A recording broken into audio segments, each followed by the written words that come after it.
bem, ainda no capítulo 3, na página 75, diz que a salvação é pela graça, tá? Mas só alcançará quem permanecer nessa graça, tá? É bom lembrar de que a obediência não gera fé verdadeira, porque esta é que produz aquela. A fé verdadeira é que produz obediência, e não a obediência que produz a fé, tá? Então, essa é uma regra importante que precisa ser observada. Na página 76 diz que a santificação tem como resultado final a libertação por Cristo da culpa do pecado passado, do poder do pecado presente, né? O poder que ele pode exercer, e da presença do pecado, que pode ser para o futuro. Porém, os milagres de Deus, né, nesse aspecto são dois, são perdão e purificação. Então ele perdoa os pecados e ele tira as manchas que porventura, né, sobrar dessa parte aí. No capítulo 6 de Mateus, versículo 14 e 15, né, mostra como perdoar. Trata-se de uma vida de reação em resposta comportamental ao Evangelho, né?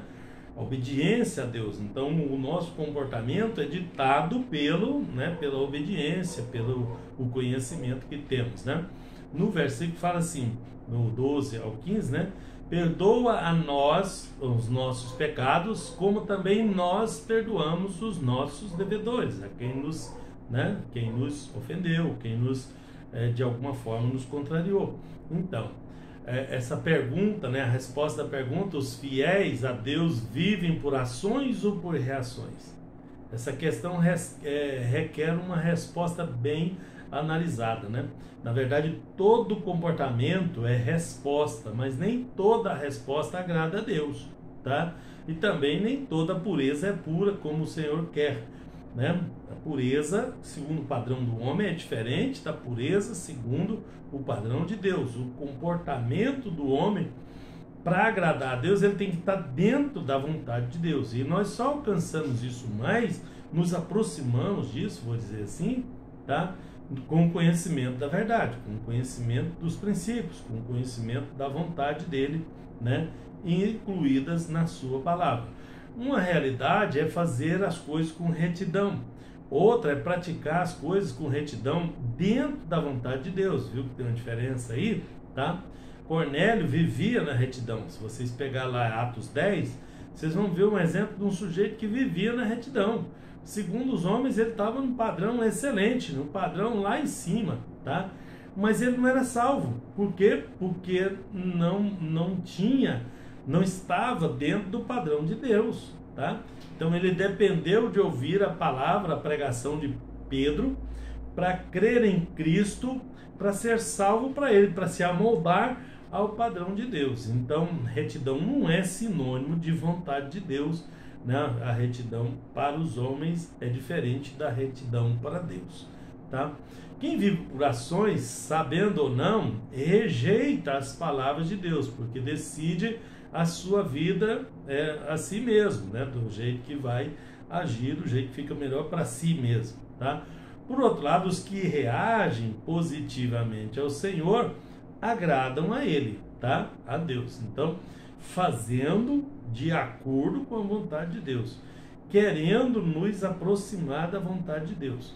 Quando Jesus convida todos os que estão cansados e oprimidos, eles esperam que eles reajam, né, de forma positiva e atendam ao seu convite soberano. Que se alguém, por falta de conhecimento, não der atenção ao convite do Senhor e continuar vivendo por ações, decidindo a sua própria vida por si mesmo, vai perder a dádiva da vida eterna, porque não cumpriu com os preceitos que ele, né, o Senhor, determinou, tá? No final dessa página, das 78, né, ninguém pode servir a dois senhores, tá?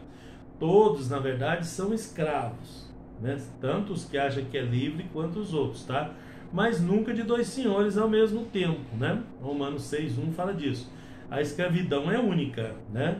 Ninguém pode ser escravo de dois senhores. Ou se há de agradar um e desagradar o outro, ou vai agradar o outro e desagradar o um, tá? não tem como ser escravo dos dois lados, tá? Ou escravo do pecado ou escravo da justiça. De qualquer forma, um é antagônico ao outro, né? E a pessoa vai ter que escolher um lado, né? Sob pena de perder, né? De perder os direitos, porque o cristão tem direitos, né? E esses direitos, né?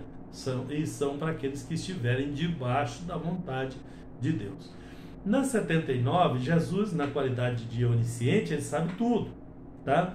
Não se engana com nada, né? E foi ele quem falou isso, né? Que ele não se engana, tá? Com certeza ninguém tem liberdade de deixar de ser escravo de um senhor para se submeter à autoridade de outro. Ao contrário, tá? O mais forte é que liberta os escravos da mão do mais fraco. Que o mais forte é Jesus, o mais fraco é o diabo, né? Então Jesus liberta. A condição é que o escravo, para Jesus querer libertar, ele tem que querer ser liberto. É aí a diferença, tá?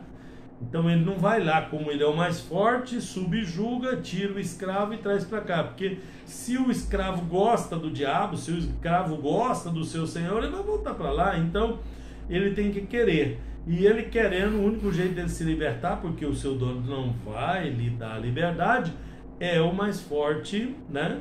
Superando o mais fraco e trazendo, né? Resgatando esse escravo. Então, com isso tudo, ele estava querendo dizer que é impossível servir a Cristo e ser escravo das riquezas, que, né? Seria o Mamon, o Deus das riquezas, né? A riqueza é exigente.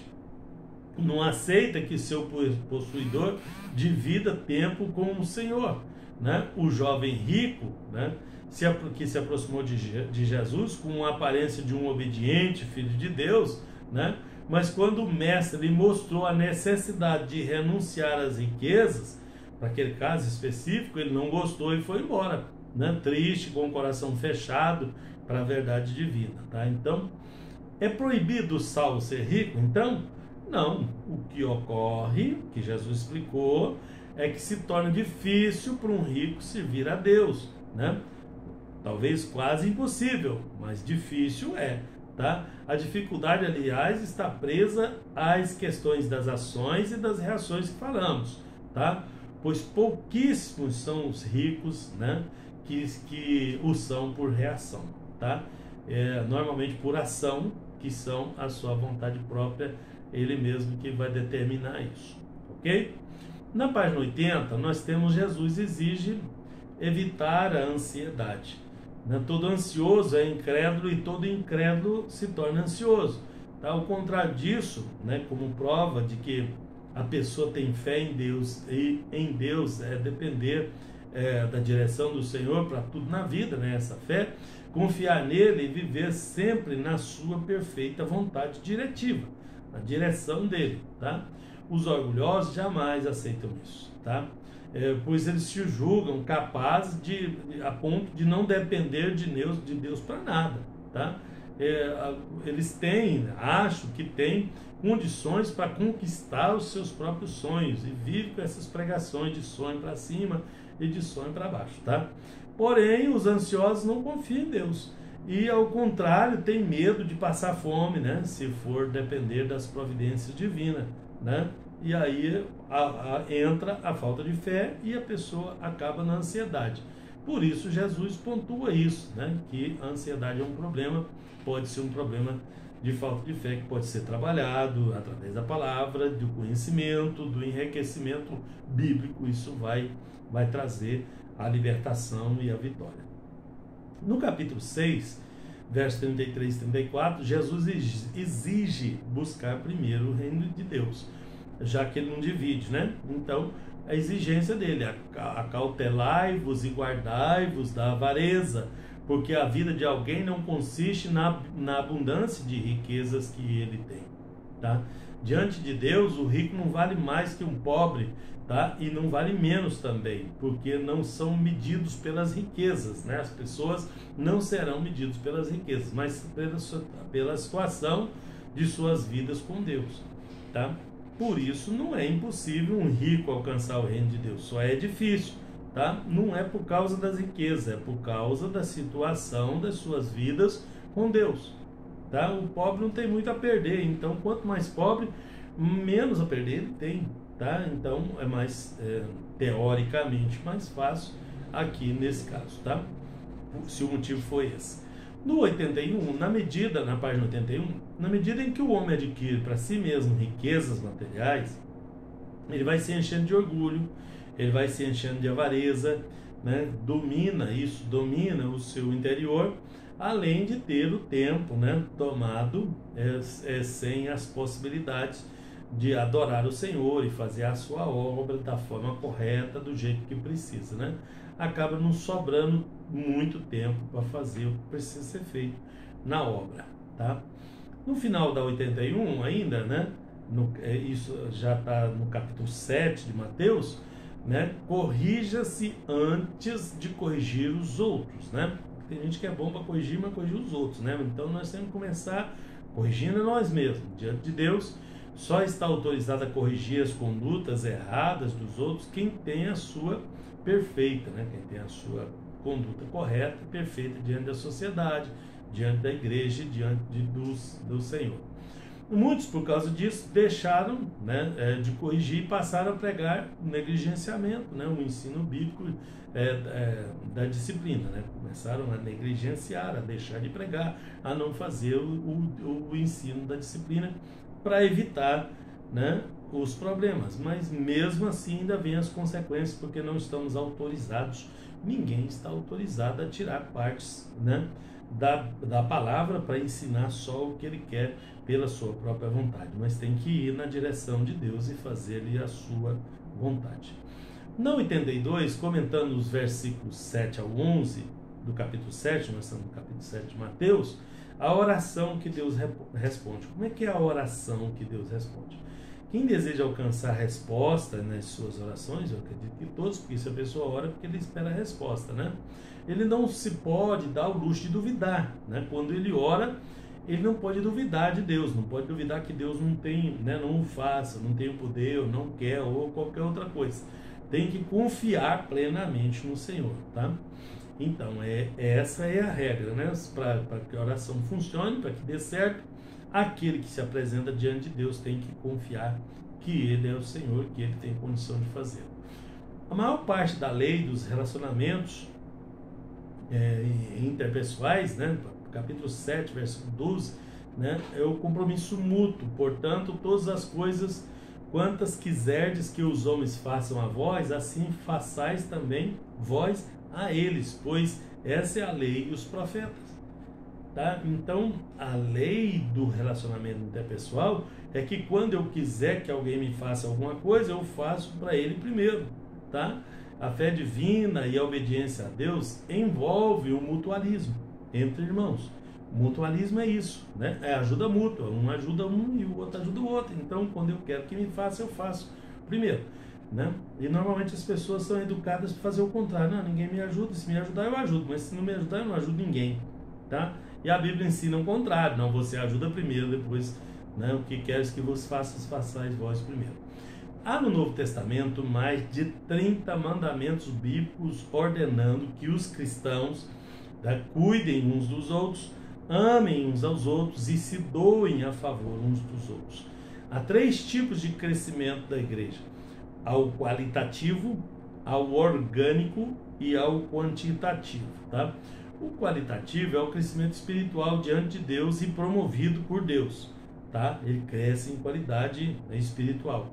O quantitativo é o crescimento em número de salvos, né? É o número, é a quantidade de pessoas, tá? É o ato de evangelizar, ganhar alma, edificar, treinar vidas para o reino. E o orgânico? O que é o orgânico? É o aperfeiçoamento das relações fraternais, mútuas e benéficas para os salvos dentro do corpo de Cristo, com base na santa palavra de Deus, tá? O orgânico é a organização que cresce, tá? Isso pode ser consolando,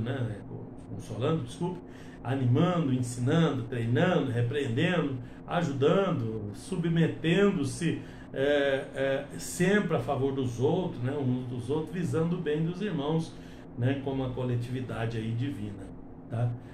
Santo e agradável a Deus. Na página 83, aborda uma lista de 19 mandamentos na palavra de Deus com respeito à vida orgânica dos membros dentro do corpo de Cristo, né? Relacionados à comunicação interpessoal, à maneira dos crentes tratarem uns aos outros, né? E várias ordens aí, né? A primeira delas é aconselhar. Aconselhar é confortar com as palavras da Bíblia, né? Ou orientar com base na ciência ou na lei, né?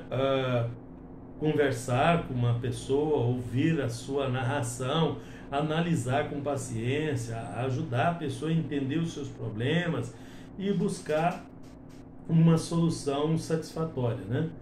Confortar é mais dar conforto mesmo, dar força, fortificar, né? Aliviar as dores, né? E tem também orientar, dar direção segura, né? Dar uma direção, orientar, tá? Informar um rumo certo, mostrar como deve ser feita a coisa, tá? Então, essas três aí juntas, né, é que faz com que a gente consiga fazer um atendimento pastoral, um atendimento de conselheiro. Aí as igrejas devem ter conselheiros, precisam de conselheiros que atuem, né, para que possa ajudar as pessoas a achar a direção de suas vidas aí de acordo com a Bíblia e com a palavra de Deus.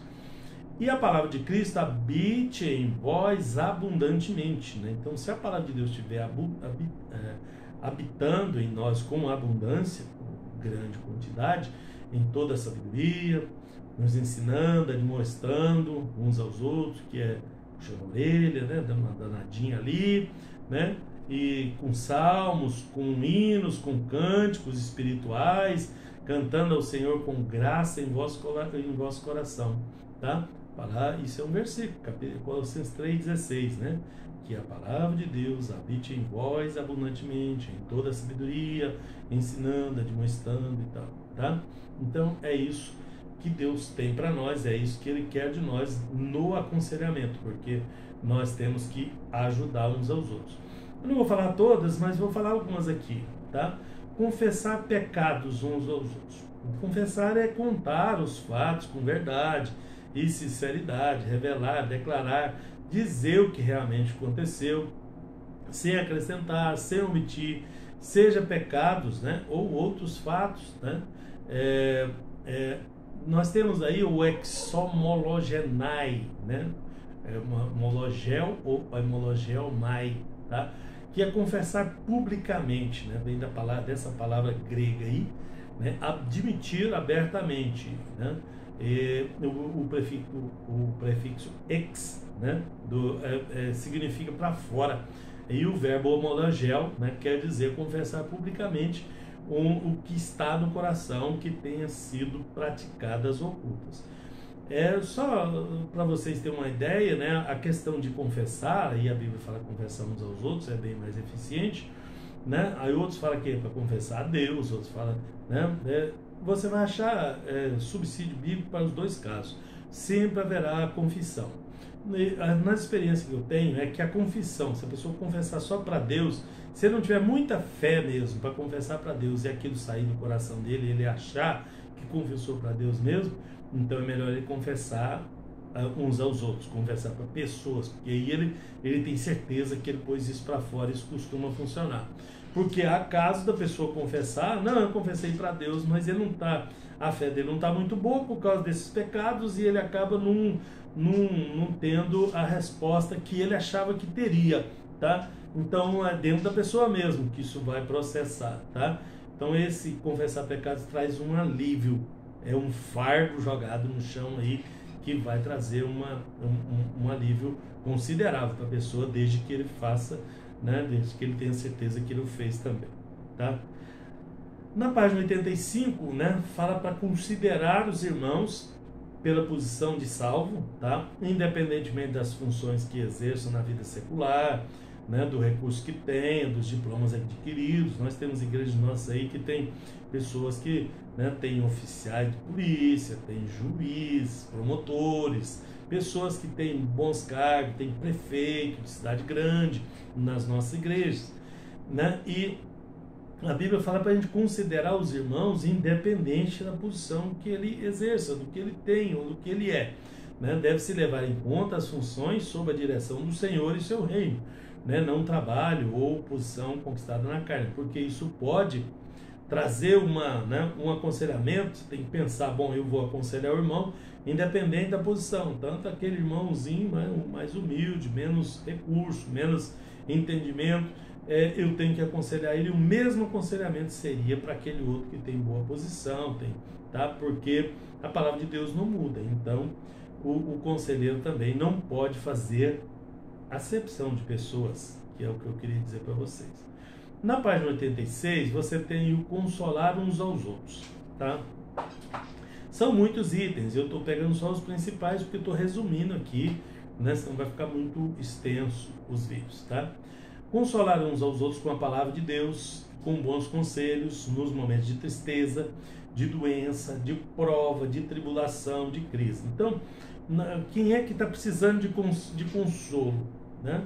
Quem é que está precisando de consolo? Bom, as pessoas que estão tristes, né? Tem um problema sério lá, morreu alguém e tal. Uma série de coisas pode trazer tristeza, precisa de consolo. Doença, a pessoa está doente, ou tem um doente em casa, precisa de consolo. Prova, tribulação, crise, tá? Consolar, então, é aliviar as dores, tá? É procurar ajudar a pessoa a aliviar essas dores, né? Eliminar a tristeza, promover a alegria, satisfazer o coração, refrigerar a alma. Tá vendo que o conselheiro, ele tem que ter uma boa base bíblica, ele tem que ter conhecimento bíblico, senão vai ficar pior, ele não vai conseguir na Bíblia trazer o alívio, porque não é a palavra dele, humana, ser humano, que vai trazer o alívio, mas é o conselho bíblico, a palavra bíblica na posição certa, na medida certa, para aquele problema certo ali, tá? Então é necessário que isso ocorra nesse patamar aí, tá? Tem também a cooperação, cooperar, colaborar com o progresso dos outros. Normalmente o ser humano não gosta muito de cooperar, né, com o progresso dos outros, né? É um egoísmo que a gente nutre, que vem lá da carne, vem lá do mundo. Quando era do mundo era assim. Aí quando estamos aqui, nós temos que exercitar essas coisas. Isso tudo que eu estou falando pode ser exercitado, tá? Então a cooperação vai precisar ser exercitada também, tá? Cooperação vem do grego koinonia, né, que é comunhão, tá? Que é a comunhão dos santos, né? Participação, uma associação íntima, pessoal ali, né? Julguei com tudo necessário, tá em Filipenses isso, tá? Mandar-vos Epafrodito, que é um dos irmãos, meu irmão e cooperador e companheiro nos combates, e vosso enviado para prover as minhas necessidades, tá vendo? Então ali estava a koinonia, a comunhão dos santos, tá? Companheiro de lutas, tá? Sistratiotes, tá? Alguém que auxilia, consolidado, mensageiro, tá? Enviado com missão específica, tá? Mensageiro, que é leitorgos, e o mensageiro é o mesmo que o ministro, né? Aquele que ministra, né? Como um oficial, representante do Estado, porém usado no sentido de alguém relacionado ao trabalho religioso, né? Esse é talvez a palavra mais próxima do ministro que nós costumamos pregar nas igrejas. Na página 87 ainda temos o crescimento em amor. Crescimento em amor, mas amor tem tamanho? Sim, tudo isso que eu estou falando pode ser exercitado, o amor também, tá? Crescer em amor, né, que é um dom maior, o dom do amor é o dom maior. Agora, colocar em prática aí é outra coisa, né? E é o crescimento. Crescer em amor, então, é amar cada vez mais, é demonstrar sempre maior estima, maior respeito, consideração e responsabilidade para com uma ou mais pessoas, né? Para com a igreja toda, como Jesus o fez, tá? Então, é isso que ele espera de nós. No final da página 87, né? Coração confirmado em santidade, né? Que é suportar, fortalecer, estabelecer, colocar suporte ou contraforte no coração, tá? Um coração fortalecido para resistir ao peso de acusações, manter-se na confirmação, confirmado no Senhor, isento de culpa, tá? Irrepreensível, livre dessa culpa, sem motivo para censura inatacável, tá? Aí vem um versículo em 1 Tessalonicenses 5,12: e rogamo-vos, irmãos, que reconheçais os que trabalham entre vós e os que presidem sobre vós e vos admoestam, né? Para reconhecer esses aí. Os que trabalham entre vós não são os que dirigem o culto, mas que pregam um dia ou outro, ministram algum estudo bíblico. Não, o verbo grego, né, fala de trabalhar até cansar, esforçar duramente, até a exaustão, a fadiga, tá? Principalmente no ensino bíblico, para edificar a igreja, para treinar discipuladores e por aí vai. Tá? Então é disso que ele está falando aí, para que as pessoas reconheçam o trabalho daqueles que estão aí exaustivamente tendo as suas dificuldades, para que outros possam ser beneficiados. Não só o pastor merece ser reconhecido, mas todos os que trabalham entre vós, que é o que diz o versículo. Seja pastor, evangelista, missionário, presbítero, diácono, irmã, irmão, todos que se dediquem incansavelmente à obra do Senhor precisam ser reconhecidos aí, né? Bom, edificar ou praticar a edificação mútua, né? Edificar é construir, promover a realização, satisfação, felicidade do outro, tá? Assim, pois, está em Romanos 14, tá?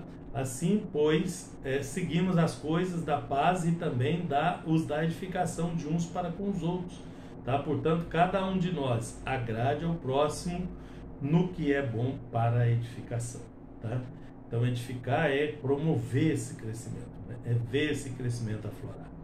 Na 89 fala de exercitar a paz, né? Eu disse para vocês que tudo isso precisa ser exercitado, estimulado, tá?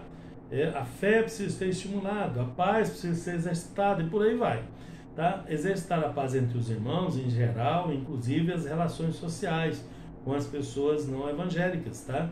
Porque tem crente que ele aceita Jesus, ele confia no Senhor, aí ele começa a desprezar os não crentes, a desprezar as pessoas na sociedade, e na verdade nós temos que influenciá-los, tá? Então eu tenho que ser um pacificador lá para que eles me vejam como luz do mundo e eu consiga então levar a palavra a algum deles, né? Tá? Bom, se possível, quando depender de vós, tende paz com todos os homens, tá? Quando depender de vós. Às vezes não é possível, mas nós temos que fazer o possível para que isso seja possível também, senão a gente não vai ter interesse que isso prevaleça, tá? Honrar os irmãos na fé, inclusive os menores, mais fracos, mais pobres e carentes, tá? O versículo diz assim: amai-vos cordialmente uns aos outros, preferindo-vos em honra uns aos outros, tá? Em Romanos 12:10, tá? Na página 90, fala de levar as cargas uns dos outros, com atitude de solidariedade, de amor, de compreensão. Levai as cargas uns dos outros, e assim cumprireis a lei de Cristo. Gálatas 6:2, tá? E não julgar ninguém, né? Não julgueis a ninguém, porque o juízo é competência exclusiva do Senhor Jesus através da sua palavra, tá? Ele mesmo disse, né? Eu ninguém julgo, mas a palavra que vai julgar aí, né? Então não julgueis, para não serdes julgados. Outra coisa é não mentir, né? Não mentir, né? Para não prejudicar a si mesmo ou os outros, né? Porque a mentira, na verdade, ela prejudica os dois lados. Tanto quem, né? A pessoa que mente, ele prejudica o outro de quem ele mentiu e prejudica a si mesmo porque ele mentiu, tá? Orar, que é interceder uns pelos outros, que é uma ordem também, né? Uma coisa importante de se exercitar, principalmente nas horas difíceis. Confessai as vossas culpas uns aos outros, que a gente já falou de confessar lá atrás. Orai uns pelos outros, para que sarareis. A oração feita por um justo pode muito em seus efeitos, tá? Perdoar os homens para receber perdão de Deus, né? O homem e a mulher só recebem perdão se perdoar, que é o que nós vimos em Mateus 6, ali mais atrás, tá?